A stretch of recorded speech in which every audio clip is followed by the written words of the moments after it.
আজকে আমি রেস্টুরেন্টের মতন চিকেন 65 বানাবো।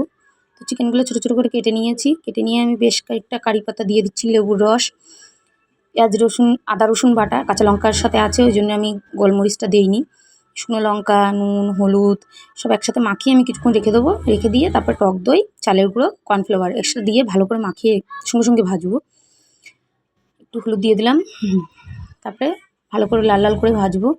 একটু কষ কমিয়ে কমিয়ে ভাজতে হবে, তাহলে একটু ভেতরটা সেদ্ধ হবে। বেশ লাল লাল করে সবগুলো আমি ভেজে নেবো।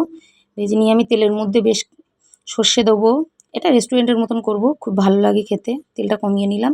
একটা শুকনো লঙ্কা, সর্ষে, আদা রসুন কুচি, কারি পাতা, কাঁচা লঙ্কা কুচি সব কিছু দিয়ে কিছুক্ষণ ভেজে আমি টক দই দিয়ে দিচ্ছি, লঙ্কার গুঁড়ো আর গোলমরিচের গুঁড়ো দিয়ে একটু টমেটো সস দিয়ে দিলাম।